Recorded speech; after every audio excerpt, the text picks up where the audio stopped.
Pemilih kepala daerah serentak yang telah dilakukan tentunya pada hari Rabu 27 November kemarin memang masih dalam proses penghitungan. Namun Riza Patria sebagai ketua tim pemenangan Ridho mengklaim telah menemukan praktek politik uang berupa pembagian uang dan paket sembako. Nah, berikut adalah pernyataan Riza Patria.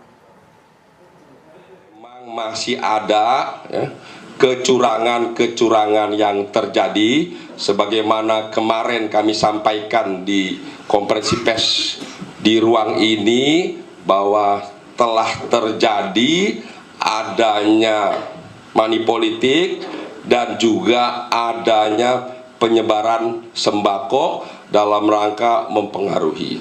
Dan ternyata dugaan kami betul, dan di beberapa tempat termasuk di Pulau Seribu kemarin telah ditemukan banyak sekali sembako yang siap edar.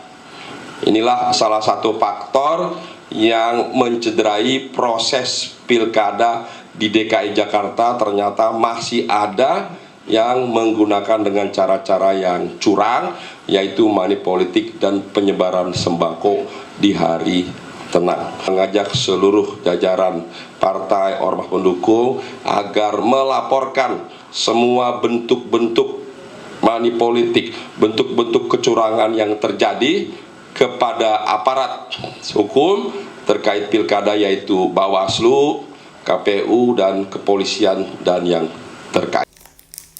Assalamualaikum warahmatullahi wabarakatuh. Saya Emis Naisel Sabila dengan NIM 273 dari kelas 2024G. Nah, di sini saya akan mereview tentang video sebelah, yaitu tentang Riza Patria yang menyampaikan tuduhan tentang adanya praktik politik uang dan pembagian sembako yang bertujuan mempengaruhi pilihan pemilih dalam pilkada. Yang saya dapat dari video ini, Riza menyebutkan adanya politik uang, pembagian uang kepada masyarakat dengan tujuan mempengaruhi preferensi pemilih.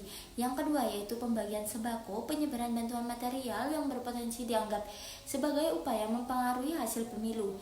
Namun dalam pernyataannya, Riza tidak mengungkapkan adanya bukti konkret. Tidak disebutkan apakah telah ada laporan resmi atau data yang mendukung tuduhan tersebut. Nah, dampak terhadap proses pilkada tuduhan ini jika terbukti benar memiliki konsekuensi yang sangat besar, yaitu yang pertama, hilangnya kepercayaan publik.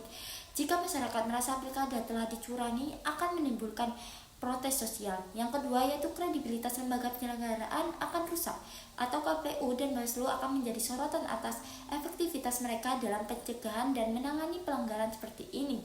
Nah, menurut saya tindakan ini memerlukan tindak lanjut seperti penyelidikan oleh Bawaslu sendiri sebagai lembaga yang berwenang. Bawaslu harus segera memproses laporan ini, mengusut kebenarannya.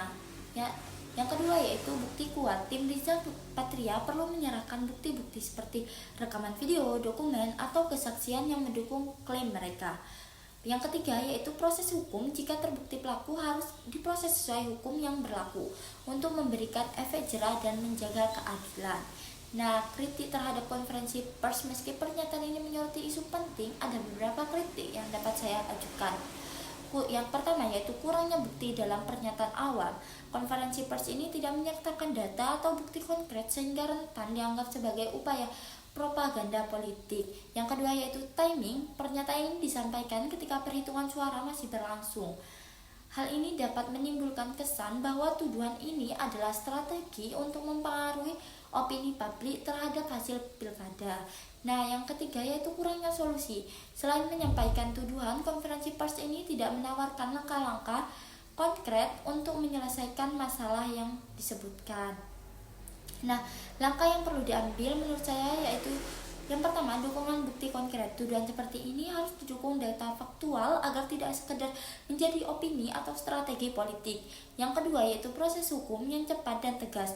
Bawaslu harus segera bertindak untuk menyelidiki dan memberikan keputusan yang adil.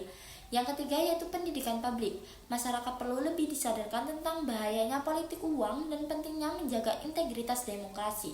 Dengan demikian, tuduhan ini bukan hanya menjadi perhatian tim sukses, tetapi juga semua pihak yang peduli pada masa depan demokrasi di Indonesia. Dari saya kurang lebihnya mohon maaf. Wassalamualaikum warahmatullahi wabarakatuh.